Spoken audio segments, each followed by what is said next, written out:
yang akan menjelaskan tentang George Berkeley. George Berkeley adalah seorang filsuf Irlandia yang juga menjabat sebagai uskup di Gereja Anglikan bersama John Locke dan David Hume. Ia tergolong sebagai filsuf empiris Inggris yang terkenal. Ia dilahirkan pada tahun 1685 dan meninggal pada tahun 1753. Berkeley mengembangkan suatu pandangan tentang pengenalan visual tentang jarak dan ruang. Selain itu, ia juga mengembangkan sistem metafisik yang serupa dengan idealisme untuk melawan pandangan skeptisisme. Inti pandangan filsafat Berkeley adalah tentang pengenalan. Menurut Berkeley, pengamatan terjadi bukan karena hubungan antara subjek yang mengamati dan objek yang diamati. Pengamatan justru terjadi karena hubungan pengamatan antara pengamatan indera yang suatu dengan pengamatan indera yang lain. Misalnya, jika seorang mengamati meja, hal itu dimungkinkan karena ada hubungan antara indera penglihat dan indera peraba. Indera penglihatan hanya mampu menunjukkan pada warna meja, sedangkan bentuk meja didapat dari indera peraba. Kedua indera tersebut juga tidak menunjuk jarak antara meja dan orang tersebut, sebab memungkinkan pengenalan jarak dan adalah indera lain dan juga pengalaman. Dengan demikian, Berkeley mengatakan bahwa pengenalan hanya mungkin terhadap suatu yang konkret. René Descartes. Beliau lahir pada tanggal 31 Maret 1596 dan meninggal 11 Februari 1650. Beliau juga dikenal sebagai Renatus Cartesius dalam bahasa Latin. Beliau merupakan seorang filsuf dan matematikawan asal Perancis. Karyanya yang terpenting ialah Discours de la Méthode pada tahun 1637 dan Meditationes de Prima Philosophia pada tahun 1641. René Descartes sering juga disebut sebagai bapak filsafat modern. Ia lahir di La Haye-Troyes, Perancis dari sebuah keluarga bourgeois. Dia bersekolah di Universitas Jesuit La Flèche dari tahun 1604 sampai 1612, yang tampaknya telah memberikan dasar-dasar matematika modern walaupun sebenarnya pendidikan itu bidang hukum. Pada tahun 1612, beliau pergi ke Paris, namun kehidupan sosial di sana dianggap membosankan. Dan kemudian dia mengasingkan diri ke daerah terpencil di Perancis untuk menekuni geometri. Nama daerah tersebut ialah Faubourg. Namun teman-temannya menemukannya di tempat perasingan yang ia tinggal di saat itu.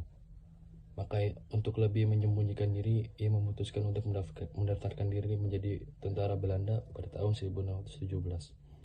Ketika Belanda dalam keadaan damai, dia tampak menikmati meditasinya tanpa gangguan selama 2 tahun. Tetapi meletusnya perang 30 tahun mendorongnya untuk mendaftarkan diri sebagai tentara Bavaria pada tahun 1619. Di Bavaria inilah selama musim dingin pada tahun 1619 sampai 1620 dia mendapatkan pengalaman yang dituangkannya ke dalam buku Discours de la Méthode. Pemikirannya membuat sebuah revolusi falsafi di Eropa karena pendekatan pemikiran bahwa semuanya tidak ada yang pasti, kecuali kenyataan bahwa seseorang bisa berpikir. Ini juga membuktikan keterbatasan manusia dalam berpikir dan mengakui sesuatu yang di luar kemampuan pemikiran manusia. Karena itu, ia membedakan pikiran dan fisik. Meski paling dikenal karena karya-karya filosofinya, ia juga dikenal sebagai pencipta sistem koordinat Cartesius yang mempengaruhi perkembangan kalkulus modern. Beberapa karya filsafat karangannya, yaitu yang pertama, pengetahuan yang pasti. Karya filsafat Descartes dapat dipahami dalam bingkai konteks pemikiran pada masanya. yakni adanya pertentangan antara skolatisme dengan keilmuan baru Galilean Copernican. Atas dasar tersebut, ia dengan misinya berusaha mendapatkan pengetahuan yang tidak dapat diragukan. Yang kedua adalah ontologi Tuhan dan benda. Dari pembuktiannya bahwa pikiran itu eksis, filsafatnya membuktikan bahwa Tuhan ada dan kemudian membuktikan bahwa benda material ada. Descartes mendasarkan akan adanya Tuhan pada prinsip bahwa sebab harus lebih besar, sempurna, baik dari akibat. Dalam pikiran Descartes, ia memiliki satu gagasan tentang Tuhan adalah suatu makhluk sempurna yang tak terhingga. Gagasan tersebut tidak mungkin muncul atau disebabkan oleh pengalaman dan pikiran diri sendiri, karena dua hal tersebut merupakan sesuatu yang tidak sempurna dan dapat diragukan, sehingga tidak memenuhi prinsip sebab lebih sempurna dari akibat. Selain pembuktian adanya Tuhan, Descartes membuktikan bahwa benda material itu eksis. Ia menyatakan bahwa Tuhan menciptakan manusia dengan ketidakmampuan untuk memiliki kecenderungan pemahaman bahwa benda material itu eksis. Apabila pemahaman benda material eksis hanya merupakan sebuah matriks kompleks yang menipu pikiran manusia, itu berarti Tuhan adalah penipu. Dan bagi Descartes, penipu ialah ketidaksempurnaan. Padahal Tuhan itu makhluk yang sempurna. Oleh karena itu, Tuhan tidak mungkin penipu, sehingga benda material itu pasti ada. Selanjutnya ada metafisika. Bagi René Descartes, realitas terdiri dari tiga hal, yakni benda material yang terbatas, yaitu objek-objek fisik seperti meja, kursi, tubuh manusia. Yang kedua ada benda mental non-material yang terbatas, yaitu seperti pikiran dan jiwa manusia. Dan yang terakhir ada benda mental yang tak terbatas, yaitu Tuhan. Ia juga membedakan antara pikiran manusia dan tubuh fisik manusia. Pembagian ini juga mengatakan kepada pembagian keilmuan. Pierre Bailly. Pierre Bailly paling penting dan paling berpengaruh di akhir abad ke-17. Lahir di Carla, sebuah desa Perancis di dekat perbatasan Spanyol, di mana ayahnya adalah pendeta Protestan. Ia dibesarkan selama penganiayaan agama di bawah Louis XIV yang memuncak dalam pencabutan Edict of Nantes pada tahun 1685 dan pelanggaran Protestantisme di Prancis. Bailey dikirim ke sekolah Calvinis dan kemudian di perguruan tinggi Jesuit di Toulouse, di mana setelah mempelajari literatur kontroversial dan mendengar argumen dialektis dari beberapa profesor, ia masuk Katolik. Dimulai dengan masalah yang diangkat oleh penganiayaan Louis XIV, Bailey mengembangkan pembelaan toleransi bagi orang Yahudi, Muslim, Socinian atau Unitarian, Katolik, dan bahkan ateis. Memperluas cakupannya jauh melampaui Essay on Toleration yang belum diterbitkan Locke.